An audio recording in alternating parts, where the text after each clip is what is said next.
The VR6 is back from the machine shop.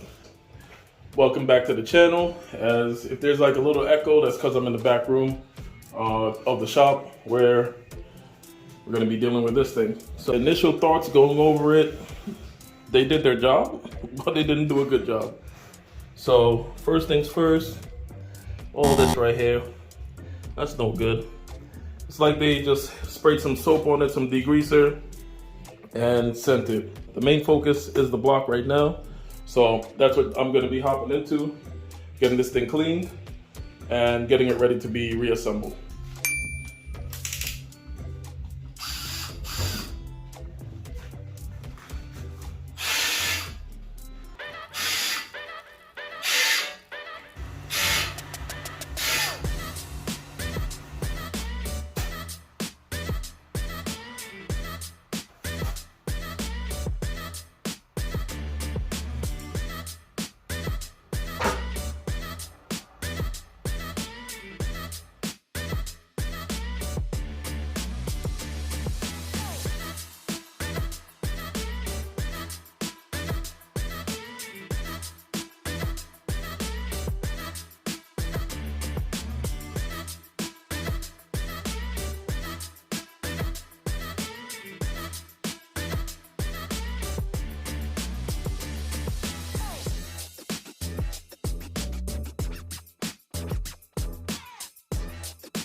I have the downboard indicator set up to what the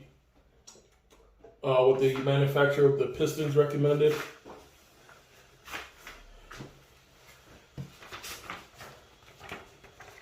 Which is if you see right there, 3.288. So 3 inches, then 228 thousandths. So if you go in here, I already used the outside mic to zero this gauge. I kind of don't know how well you guys can see this, but boom. So there's one down there that's up top, and half a thou, a little tight on the bottom, but that's fine. And then we go laterally, do the same thing this way.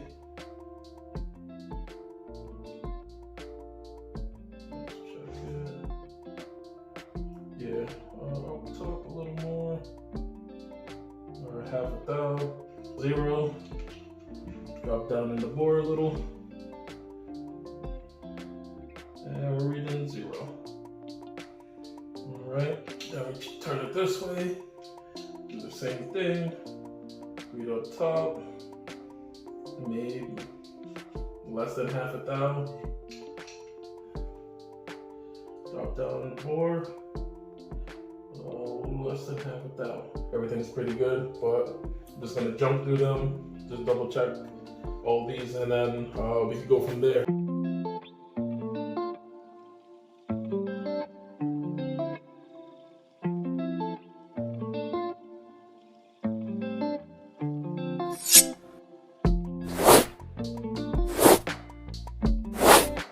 So I went over all 6 cylinders. I got the piston rings.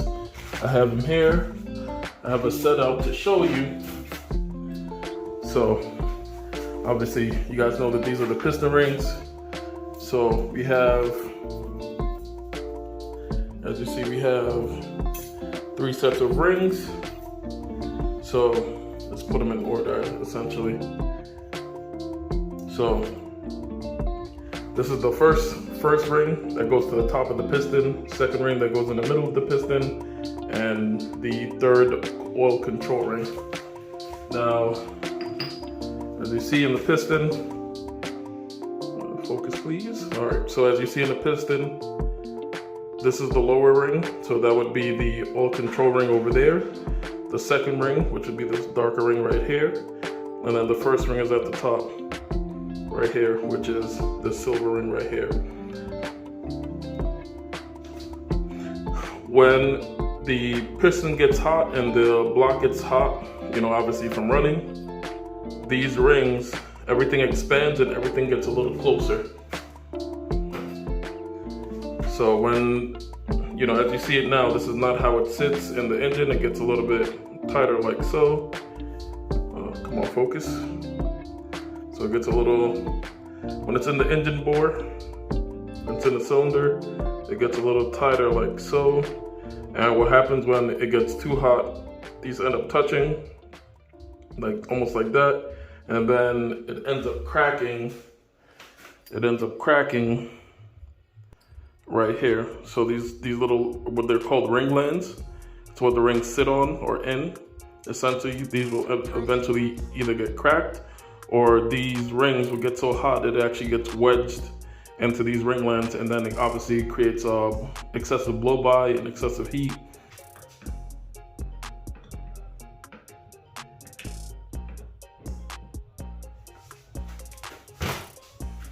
Let's go like that.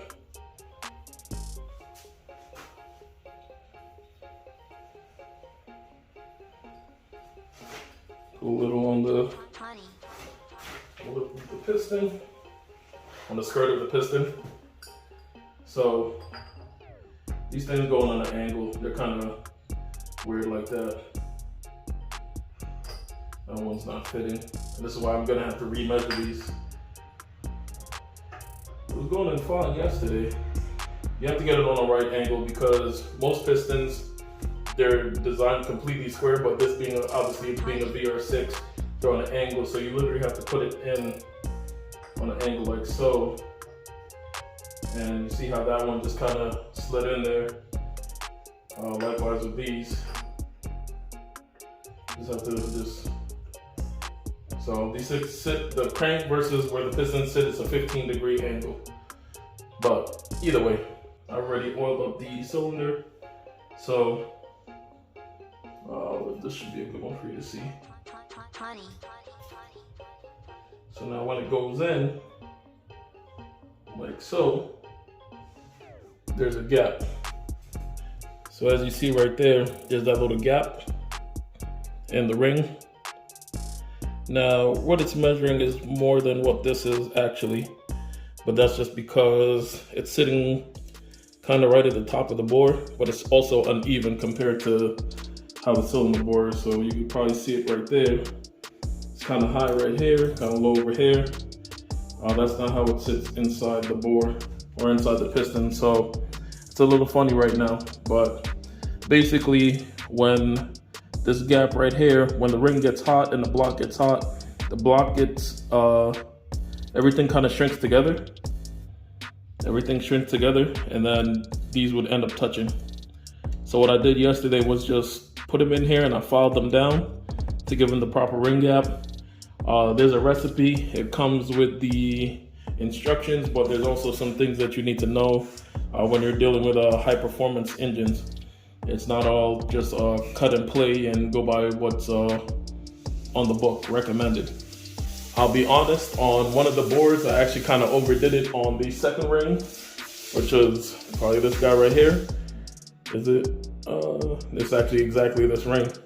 So I kind of overdid it. Well, it's the counterpart to this ring because I replaced it with this ring.